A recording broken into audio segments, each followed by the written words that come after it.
안녕하세요. 오늘은 우리가 매일 내리는 수많은 선택들, 그 이면에 숨겨진 아주 흥미로운 비밀을 좀 파헤쳐 볼 자료들을 가지고 왔습니다. 네, 반갑습니다. 바로 노벨 경제학상 수상자인 리처드 탈러와 캣 선스타인의 유명한 책이죠. 넛지에서 발췌한 내용들인데요. 아, 넛지. 정말 중요한 책이죠. 네, 혹시 뭐 새 목표는 꼭 지켜야지 이렇게 다짐했다가 금방 무너지거나 아니면 마트 계산대 앞에서 나도 모르게 초콜릿 같은 거 집어든 경험 다들 좀 있으시죠? 그럼요. 저도 그런데요. 왜 우리는 이렇게 때로는 스스로에게 썩 좋지 않은 선택을 반복하게 되는 걸까요? 바로 그 질문에서 넛지는 시작합니다. 우리가 보통 경제학 교과서에서 배우는 그 완벽하게 합리적인 존재 있잖아요. 이콘. 네, 이콘. 그 이콘과는 다른 실제 우리의 모습. 그러니까 실수투성이지만 그래서 더 인간적인 인간의 행동 방식에 주목하는 거죠. 이콘과 인간. 그렇죠. 우리는 아인슈타인처럼 생각하지도 못하고 IBM 컴퓨터처럼 모든 걸 다 기억하지도 못하잖아요. 또 간디처럼 엄청난 의지력을 발휘하는 것도 아니고요. 맞아요. 바로 그 지점인 것 같아요. 그래서 이 책은 우리의 그런 좀 인간적인 면을 부드럽게 좋은 방향으로 이끄는 방법, 바로 넛지에 대해 이야기하는 거죠. 네, 넛지. 팔꿈치로 쿡 찌르듯이. 네, 강요가 아니라요. 주변 환경을 어떻게 설계하느냐, 그러니까 이 선택 설계라는 것이 우리의 결정에 얼마나 큰 영향을 미치는지 알려주는 책입니다. 맞습니다. 선택 설계자는 우리 주변에 늘 있는 거죠. 우리를 이 시간을 통해서요, 이 넛지라는 개념이 우리의 선택 과정을 어떻게 설명하고 또 여러분의 삶을 더 나은 방향으로 이끌기 위해서 어떻게 활용될 수 있을지 한번 깊이 이야기 나눠보겠습니다. 준비되셨나요? 네, 좋습니다. 자, 그럼 먼저 우리 머릿속에 서로 다른 두 가지 생각 방식이 있다는 이야기부터 시작해야 할 것 같아요. 하나는 빠르고 직관적인 자동 시스템, 다른 하나는 좀 느리고 신중한 숙고 시스템. 그렇죠. 네, 맞습니다. 책에서는 이걸 재미있는 비유로 설명하죠. 자동 시스템은 충동적이고 즉각적인 반응을 보이는 만화 캐릭터, 호머 심슨 같다고 하고요. 호모 심슨, 네. 그리고 숙고 시스템은 아주 논리적이고 분석적인 미스터 스포크에 비유할 수 있습니다. 스타트rek의 스포크요. 그 비유가 확 와닿네요. 그렇죠. 자동 시스템은 우리가 모국어를 쓰거나 자전거를 탈 때처럼 거의 노력을 안 들여도 작동해요. 일종의 직감이죠. 그냥 자연스럽게요. 네. 반면에 숙고 시스템은 예를 들어 세금 계산을 하거나 외국어를 배울 때처럼 의식적인 집중과 노력이 필요한 거죠. 그런데 문제는 우리가 생각보다 훨씬 더 자주 이 자동 시스템, 그러니까 호모 심슨에게 의존한다는 거군요. 바로 그겁니다. 그래서 때로는 체계적인 실수를 저지르기도 하고요. 예를 들면 어떤 게 있을까요? 비행기가 막 흔들릴 때 느끼는 공포감 같은 거요? 통계적으로는 안전하다는 걸 알면서도요? 정확합니다.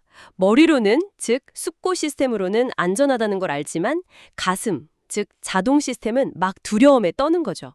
그게 바로 자동 시스템의 즉각적인 반응이에요. 아하, 그렇군요. 그리고 그 자동 시스템이 자주 사용하는 지름길이 바로 어림짐작, 영어로는 휴리스틱스라고 하죠. 네, 휴리스틱스, 경영 법칙 같은 거요? 맞아요. 이게 시안을 절약해주기도 하지만 때로는 예측 가능한 편견, 즉 바이어스로 이어진다는 게 문제입니다. 편견이요? 네.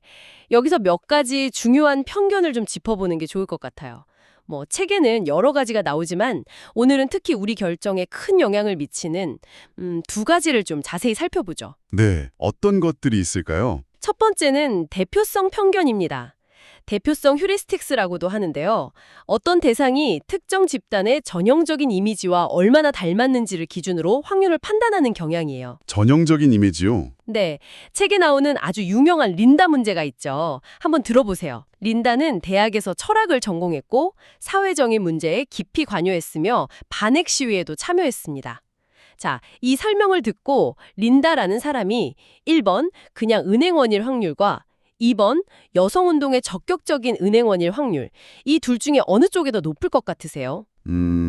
왠지 2번, 여성운동의 적극적인 은행원일 것 같은데요? 묘사된 모습이랑 더 잘 어울리는 것 같아요. 그렇죠. 대부분 그렇게 답합니다. 하지만 논리적으로 생각해보면 여성운동의 적극적인 은행원은 은행원이라는 집단에 포함되는 더 작은 집단이잖아요. 그러네요. 생각해보니. 네, 그러니까 확률적으로는 2가 1보다 더 낮거나 같아야 해요. 하지만 린다의 묘사가 여성운동가라는 대표적인 이미지와 너무 잘 맞아서, 즉 자동 시스템이 이거 완전 여성운동가인데 하고 반응해서 우리는 논리적인 오류를 범하는 거죠. 이게 바로 대표성 편향입니다. 와, 정말 흥미롭네요. 우리가 얼마나 쉽게 고정관념에 기반해서 판단하는지를 딱 보여주는 것 같아요. 번째로 살펴볼 중요한 편향은 바로 손실회피입니다. 손실회피요. 읽는 걸 싫어하는 거요? 네, 맞습니다. 근데 그냥 싫어하는 정도가 아니에요. 사람들은 같은 크기의 이익에서 얻는 기쁨보다 같은 크기의 손실에서 느끼는 고통을 훨씬 더 크게, 대략 한 2배 정도 더 크게 느낀다는 심리적인 경향입니다. 얻는 즐거움보다 잃는 아픔이 2배나 더 크다고요. 뭔가 확 와닿는데요? 네, 이것도 책에 나오는 대학 로고 머그잔 실험이 아주 잘 보여주죠. 학생들한테 무작위로 머그잔을 나눠줬어요. 그리고 머그잔을 가진 학생들한테는 이걸 얼마에 팔고 싶은지, 그리고 머그잔이 없는 학생들한테는 이걸 얼마에 사고 싶은지를 물어봤습니다. 네네. 경제학 이론대로라면 거래 가격이 비슷해야 하잖아요. 근데 실제로는 가진 학생이 팔려는 가격, 이게 대략 5.25달러 정도였는데 이게 없는 학생이 사려는 가격, 약 2.75달러보다 훨씬 높았어요. 거의 2배 가까이 차이가 났죠. 와, 정말 2배네요. 네. 일단 자기 것이 된 머그잔을 잃는다는 생각 때문에 그 고통을 피하고 싶어서 훨씬 높은 가격을 부른 거죠. 이 손실 회피 성향은 주식 투자에서 손해본 주식을 못 팔고 계속 가지고 있다거나 아니면 만족스럽지 않은 현재 상태를 바꾸기 어려워하는 현상 유지 편향으로 이어지기도 합니다. 아, 현상유지 편향. 그것도 들어본 것 같아요. 그냥 하던 대로 계속 하려는 거요? 맞습니다. 특별한 이유 없이 그냥 현재 상태를 유지하려는 경향이죠. 이것도 손실 회피랑 관련이 깊어요. 변화에는 늘 뭔가 잃을 수도 있다는 두려움이 따르니까요. 그렇군요. 와, 대표성 편향하고 손실 회피. 이 2가지만 알아도 우리가 왜 때로는 좀 비합리적인 선택을 하는지 어느 정도 설명이 되는 것 같습니다. 네. 물론 책에서는 가용성 편향이라든지 단내림 효과, 비현실적 낙관주의 같은 더 많은 편향들을 다루고 있지만 이 2가지가 특히 우리 일상 결정에 큰 영향을 미치는 핵심적인 것들이라고 할 수 있겠습니다. 네. 자, 그럼 이제 유혹과 자기 통제 문제로 한번 넘어가 볼까요? 저는 그 캐슈너트 이야기가 아주 인상 깊었어요. 아, 네. 리처드 탈러 교수가 저녁 식사 파티에서 겪었던 그 일화 말씀이시죠? 네네. 손님들이 식사 전에 내놓은 캐슈너트를 너무 많이 먹을까 봐, 정작 저녁 식사는 제대로 못 즐길까 봐 탈러 교수가 중간에 그 캐슈너트 그릇을 치워버렸다는 이야기요. 근데 손님들도 오히려 고마워했다면서요? 맞아요. 그게 바로 우리 안의 두 자아, 이걸 책에서는 계획하는 자아, 행동하는 자아라고 부르는데 이 둘 사이의 갈등을 아주 잘 보여주는 사례죠. 계획하는 자와 행동하는 자, 미래를 생각하는 나와 현재의 만족을 좇는 나. 그렇죠. 캐슈너트를 계속 먹고 싶은 건 행동하는 자하고 이러다 저녁 못 먹겠다. 그만 먹어야지 하고 그릇을 치워버리거나 치우도록 내버려 두는 건 계획하는 자의 개입인 셈이죠. 우리 안에서 늘 싸우고 있는 거네요. 네, 우리는 종종 흥분, 냉정 상태의 공감 간극이라는 걸 경험합니다. 이게 뭐냐면 차분할 때, 즉 냉정 상태일 때는 유혹적인 상황, 즉 흥분 상태에서 자신이 어떻게 행동할지를 제대로 예측하지 못한다는 거예요. 아, 공감 간극이요? 네, 예를 들어 배부를 때는 내일부턴 진짜 꼭 다이어트 할 거야 이렇게 굳게 다짐하지만 막상 눈앞에 맛있는 케이크가 나타나면 그 결심은 언제 그랬냐는 듯 쉽게 무너지잖아요. 아, 너무 제 이야기 같은데요? 그렇죠. 기획하는 자아는 주로 냉정 상태에 있고 행동하는 자아는 흥분 상태에 가깝다고 볼 수 있어요. 그래서 계획하는 자아가 미리 행동하는 자아를 통제할 전략을 세워두는 게 중요합니다. 그래서 그런 전략이 필요하군요. 마치 그 오디세우스가 세이렌의 유혹적인 노랫소리를 이겨내려고 자신을 돛대에 묶었던 것처럼요. 정확합니다. 그게 바로 자기 통제 장치 또는 약속 전략, 커밋먼트 스트래테지라고 부르는 거죠. 책에 나온 그 도망 다니는 알람식의 클럭키, 또 되게 재미있는 예시였어요. 알람이 울리면 막 침대 밑이나 방구석으로 도망가 버려서 끄려면 무조건 일어나서 잡으러 가야 하는 거죠. 그렇죠. 그런 게 다 행동하는 자아를 통제하려는 계획하는 자아의 넛지인 셈입니다. 친구랑 살 빼기 내기를 하거나 목표 달성 실패하면 벌금을 내기로 약속하는 것도 다 같은 원리죠. 그렇군요. 그리고 심적 회계라는 개념도 나왔던 것 같은데요. 돈에 꼬리표를 붙이는 거예요. 네, 심적 회계, 멘털 어카운팅. 이것도 흥미로운 개념인데요. 사람들은 돈의 출처나 용도에 따라서 마음속으로 다른 계좌에 넣어두는 것처럼 다르게 취급하는 경향이 있어요. 예를 들어서 도박에서 딴 돈, 소위 하우스머니로는 더 과감하게 베팅을 한다거나, 맞아요. 공돈이니까. 네, 아니면 예상치 못한 보너스가 생기면 저축하기보다는 뭔가 사치품을 사는 데 쓸 가능성이 높다거나 이런 것들이죠. 이걸 역이용할 수도 있어요. 예를 들어 휴가자금, 비상자금 이런 식으로 특정 목표를 위한 별도 계좌를 만들어두면 그 돈에는 손을 덜 대게 되는 효과가 있을 수 있습니다. 그것도 좋은 넛지가 될 수 있겠네요. 자, 이렇게 우리 안에서의 싸움뿐만 아니라 우리는 또 다른 사람들의 행동에도 엄청나게 영향을 받는다는 점도 여러 사례로 보여졌어요. 특히 그 사회적 영향력 부분이 아주 흥미로웠습니다. 네, 인간은 사회적 동물이니까요. 주된 사람들의 행동이나 기대에 크게 영향을 받을 수밖에 없죠. 텍사스주의 쓰레기 무단 투기 방지 캠페인 Don't Mess with Texas. 이게 아주 좋은 사례라고 하셨죠? 네, 맞습니다. 처음에는 환경보호가 중요하다, 깨끗한 텍사스를 만들자 이런 식으로 접근했는데 별 효과가 없었어요. 네. 그럼 어떻게 바꿨나요? 주 타겟 집단이 주로 도로에 쓰레기를 버리는 젊은 남성 운전자들이라는 걸 파악하고 그들에게 어필할 수 있는 전략으로 바꿨습니다. 그들이 존경할 만한 사람들, 예를 들어 유명 미식축구 선수나 터프한 이미지의 컨트리 가수 윌 윈nel슨 같은 사람들이 나와서 진정한 텍사스 사나이는 길에 쓰레기를 버리지 않는다, 이런 식의 거친 메시지를 전달한 거죠. 텍사스 사나이는 그런 짓 안 한다. 그렇죠. 쓰레기를 버리는 행위가 뭔가 텍사스답지 못한 쪼잔한 행동이라는 강력한 사회적 규범을 만든 겁니다. 우리 같은 멋진 텍산들은 이런 짓 안 해 라는 메시지를 심어준 거죠. 결과는 대성공이었어요. 쓰레기 투기량이 정말 크게 줄었습니다. 와, 단순히 하지 마세요가 아니라 우리 같은 사람들은 그런 짓 안 해 라는 그 규범을 활용한 거네요. 정말 강력한 넛지인데요. 네, 사회적 규범을 활용하는 거죠. 에너지 사용량 피드백 실험도 비슷한 맥락입니다. 그 웃는 얼굴, 찡그린 얼굴 이모티콘 나왔던 거요? 맞습니다. 캘리포니아 가정의 EU 평균 사용량과 비교한 에너지 사용 정보를 그냥 주는 것보다 거기에 긍정적 또는 부정적 감정을 나타내는 이모티콘을 함께 표시했을 때 에너지 절약 효과가 훨씬 컸어요. 감정이 중요한 거군요. 네, 근데 더 주목할 점은 평균보다 적게 쓰는 사람, 그러니까 잘하고 있는 사람들에게 칭찬의 의미로 웃는 얼굴을 보여주지 않으면 오히려 사용량이 늘어나는 부메랑 효과가 나타났다는 겁니다. 오, 잘하고 있는데 왜 늘어나죠? 나는 평균보다 훨씬 적게 쓰네? 그럼 좀 더 써도 되겠는데? 이렇게 생각할 수 있다는 거죠. 그래서 잘하고 있다는 사회적 인정, 즉 긍정적 피드백이 부메랑 효과를 막고 좋은 행동을 계속 유지하게 하는 중요한 넛지가 된 겁니다. 아하, 칭찬이 중요하군요. 잘하고 있을 때도. 그렇죠. 사회적 규범을 활용할 때는 긍정적인 행동을 강화하는 피드백이 얼마나 중요한지 보여주는 사례입니다. 결국 이런 인간의 심리적 특성 또 사회적 영향을 잘 고려해서 우리의 선택 환경, 즉 선택 설계를 잘 만드는 게 중요하다는 이야기로 이어지는군요. 그 암스테르담 공항 소변기 파리 그림 이야기는 진짜 기발했어요. 네, 그렇죠. 그게 아마 넛지의 가장 유명한 사례 중 하나일 겁니다. 남자 화장실 소변기 안쪽에 작은 파리 그림 하나를 딱 그려 넣었더니 남성들이 무의식적으로 그 파리를 조준하게 되면서 소변이 밖으로 튀는 양이 무려 80%나 줄었다는 거죠. 80%나요? 그냥 그림 하나로요? 네. 어떤 강제나 금지, 벌금, 이런 거 전혀 없이 아주 작은 디자인 변화 하나로 사람들이 바람직한 행동을 하도록 유도한 대표적인 넛지 사례입니다. 이건 선택 설계가 우리 주관에 늘 존재하고 피할 수 없는 현실이며 아주 사소해 보이는 디테일도 우리의 행동에 큰 영향을 미칠 수 있다는 걸 보여주죠. 네.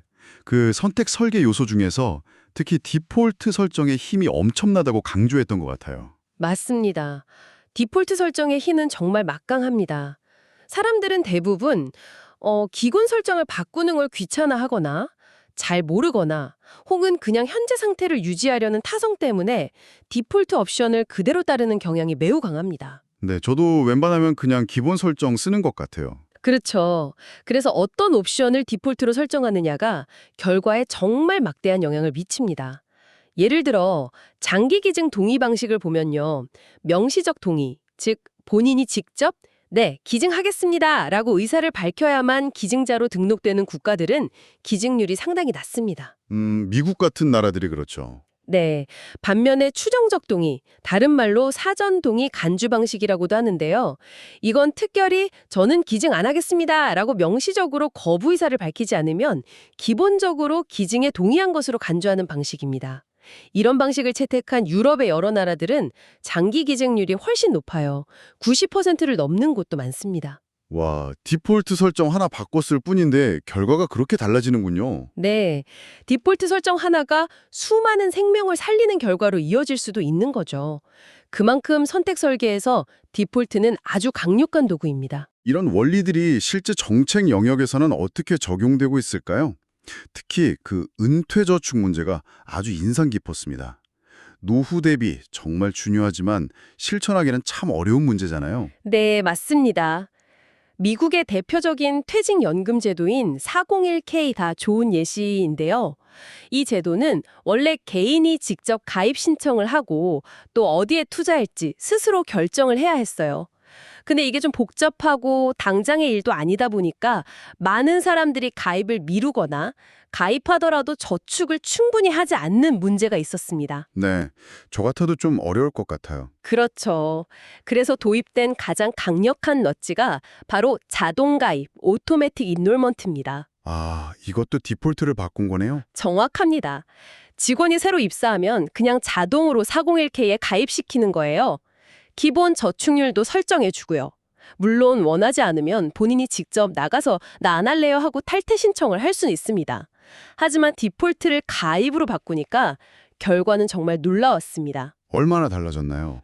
자동 가입 제도를 도입한 기업들의 연금 가입률이 이전에는 50% 정도였다면 도입 후에는 90% 이상으로 급증했습니다. 거의 모든 직원이 가입하게 된 거죠. 와, 디폴트의 힘이 여기서도 엄청나네요. 그러면 가입률은 높였는데 저축하는 액수 자체를 늘리는 넛지도 있다고요? 네, 그것도 아주 중요한 넛지죠. 바로 점진적 저축증대 Say More Tomorrow 프로그램입니다. 내일 더 저축한다. 네, 이건 직원들이 미리 약속을 하는 거예요. 제가 나중에 월급 오르면요. 그 인상분의 일부를 자동으로 연금저축액으로 더 넣겠습니다. 라고요. 아, 미리 약속을 해두는 거군요. 그쵸. 그러고 당장 월급이 줄어드는 느낌, 즉 손실로 느껴지지가 않죠. 미래의 임금 인상분에서 나가는 거니까요. 그리고 한번 설정해두면 현상 유지 편향 덕분에 그냥 계속 저축률이 자동으로 올라가는 효과가 있습니다. 오, 이것도 심리를 잘 이용했네요. 네, 실제로 이 프로그램을 도입해서 직원들의 평균 저축률이 시간이 지나면서 3.5%에서 13.6%까지 크게 증가한 사례도 있습니다. 그 손실 회피와 현상 유지 편향을 역이용해서 사람들이 노후 준비를 더 잘하도록 돕는 아주 효과적인 넛지라고 할 수 있죠. 정말 효과적인 넛지네요. 그런데 반대로 선택지가 너무 많아서 문제가 되는 경우도 있다고요. 그 미국의 노인 의료보험 메디케어 파트 D 사례가 그렇다고요? 아, 네, 맞습니다. 메디케어 파트 D는 노인들에게 처방약 보험을 제공하는 건데 문제는 민간 보험사들이 제공하는 플랜 종류가 수십 개, 어떤 지역에서는 100개가 넘기도 했다는 겁니다. 100개요? 그걸 어떻게 다 비교하죠? 바로 그게 문제였습니다. 플랜마다 보장하는 약품 목록도 다르고 본인 부담금, 월 보험료 구조가 너무 복잡해서 대부분의 노인들이 자신에게 가장 유리한 최적의 플랜을 선택하는 데 큰 어려움을 겪었어요. 이건 선택지가 많다고 항상 좋은 것만은 아니라는 걸 보여주는 대표적인 사례죠. 오히려 과도한 선택지는 사람들을 압도하고 혼란에 빠뜨려서 결국 더 안 좋은 결정을 내리게 할 수도 있습니다. 정말 그럴 것 같아요. 그럼 그런 경우에는 어떻게 좀 도움을 줄 수 있을까요? 그런 경우에는 선택 과정을 단순화시키는 넛지가 필요합니다. 예를 들어서 개인의 과거 약물 사용 기록 같은 데이터를 바탕으로 그 사람에게 가장 적합할 것으로 예상되는 플랜 몇 개를 추려서 추천해주는 방식. 이걸 지적 배정이라고 부르기도 하고요. 아, 좀 똑똑하게 골라주는 거네요. 그렇죠. 또는 각 플랜을 이용했을 때 예상되는 총 비용, 보험료 플러스 본인 부담금을 쉽게 비교할 수 있도록 정보를 잘 가공해서 보여주는 것. 이걸 매핑이라고 하는데 복잡한 정보를 사용자가 직관적으로 이해하기 쉬운 형태로 바꿔주는 거죠. 예를 들어 카메라 살 때 화소수만 알려주는 게 아니라 이 카메라로는 이 정도 크기 사진까지 인쇄할 수 있어요 라고 알려주는 것처럼요. 아, 네네. 정보 제공 방식을 바꾸는 거군요. 맞습니다. 환경 문제에서도 비슷한 접근이 가능해요. 미국의 유해 화학물질 배출 목록 TRI라는 제도가 있는데요. 기업들이 어떤 화학물질을 얼마나 배출하는지를 의무적으로 보고하고 그 정보를 대중에게 투명하게 공개하는 겁니다. 네. 그랬더니 법적인 규제가 강화된 것도 아닌데 기업들이 여론이나 평판을 의식해서 자발적으로 배출량을 줄이는 효과가 나타났어요. 정보 공개 자체가 일종의 사회적 넛지가 된 거죠. 자동차 연비 표시할 때도 단순히 리터당 몇 킬로미터 간다 연비만 보여줄 게 아니라 이 차를 1년 타면 예상 연료비가 얼마입니다. 이렇게 실제 비용으로 매핑해서 보여주는 게 사람들의 선택에 더 큰 영향을 줄 수 있습니다. 그렇군요. 정보를 어떻게 보여주느냐가 정말 중요하네요. 네. 결국 넛지는 이런 인간의 심리적 특성과 행동 방식을 이해하고 개인의 선택 자유는 존중하면서도 사람들이 스스로에게 더 좋은 선택, 그러니까 뭐 더 건강하고 더 부유하고 더 행복한 선택을 하도록 부드럽게 유도하는 방법론. 이걸 자유주의적 개입주의, 리버테리언 퍼터널리즘이라고 부르더군요. 네, 맞습니다. 용어가 좀 어려워 보일 수 있는데 풀어보면 자유주의적이라는 건 사람들의 선택의 자유를 궁극적으로 보장한다는 뜻이고요. 개입주의는 사람들의 삶을 더 좋게 만들기 위해서 어느 정도는 선택 설계에 개입하는 것이 정당하다는 생각입니다. 강요는 아니지만 그렇다고 그냥 완전 방임하는 것도 아닌 그 중간 지점 같은 느낌이네요. 네.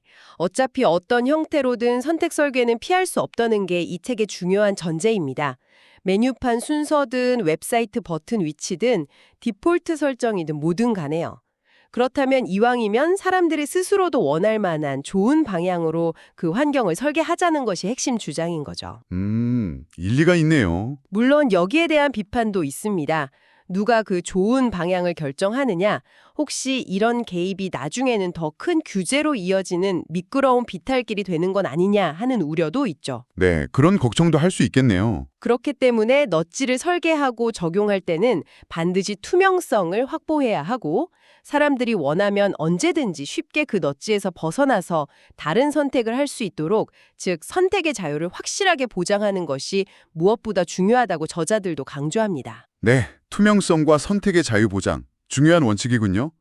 오늘 넛지 발췌문을 통해서 우리 안에 그 호모 심슨과 미스터 스포크, 그리고 우리를 둘러싼 선택 환경의 힘에 대해서 정말 깊이 생각해보는 시간이었습니다. 네.